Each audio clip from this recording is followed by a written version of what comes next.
Doctor, buenas noches. Mi nombre es Jenny Roxana Caguana Peña, estudiante de la Facultad de Derecho del curso de Antropología y Sociología Jurídica del primer semestre de la Universidad Continental. En esta oportunidad voy a hablar sobre el tema de esterilizaciones forzadas en el Perú y los elementos, la interrelación de los elementos como son sociedad, cultura y derecho.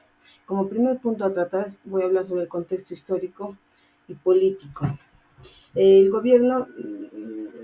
el gobierno de Fujimori en el año 1990-2000, bajo las políticas del control demográfico, bajo el discurso de reducción de la pobreza, influencia internacional, presión de organismos como el Banco Mundial, USAID, para implementar programas de planificación familiar, cuyo objetivo oculto era el control reproductivo de mujeres indígenas y pobres.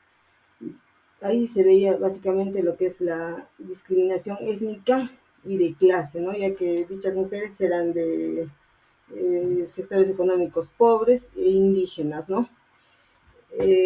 Bueno, como segundo elemento voy a hablar del aspecto sociológico, ¿no? De la sociedad.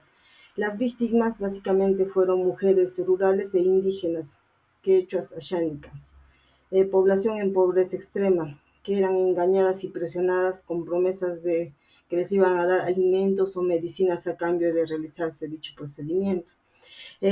Acá se ven los roles de géneros, ¿no? Básicamente, las mujeres que fueron realizadas estos actos fue básicamente a la mujer, ¿no? Violación de autonomía reproductiva de la mujer. Ellas no se les dio la elección, sino se les obligó prácticamente. En cuanto a la masculinidad hegemónica, algunas esterilizaciones también afectaron a hombres, pero en menor escala y en menor cantidad. Y además se tiene que tener en cuenta que las esterilizaciones en mujeres son más peligrosas. Acá se ve también lo que es la exclusión social o indiferencia urbana y mediática inicial. La mayoría de las víctimas eran marginadas. El aspecto cultural, ¿no?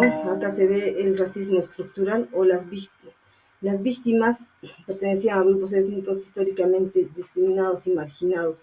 La justificación cultural, autoridades asociaban la pobreza con exceso de hijos en comunidades indígenas. Sus creencias y estigmas de las mujeres, las víctimas enfrentaron rechazo en sus comunidades por su incapacidad de procrear. Algunas fueron abandonadas por sus parejas o fueron señaladas por la comunidad, ¿no?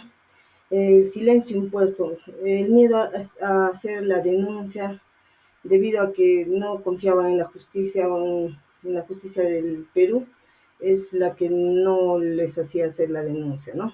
Resistencia cultural, organizaciones de derechos humanos y feministas indígenas fueron las que las apoyaron, ¿no? A realizar las denuncias, mujeres quechuas, que visibilizaron el caso. En el elemento derecho acá se ve las violaciones legales de los derechos humanos, ¿no? Artículo 3 de los derechos humanos, de los derechos humanos, ¿no? Y el artículo 6 de la política de derechos internacionales y políticos, ¿no? Derecho a la vida, y derecho a la vida e integridad física. Derecho penal, actos de tortura y violencia sexual, artículo 15 de la Convención contra la Tortura. Derecho a la salud reproductiva, protocolos médicos violados sin consentimiento informado.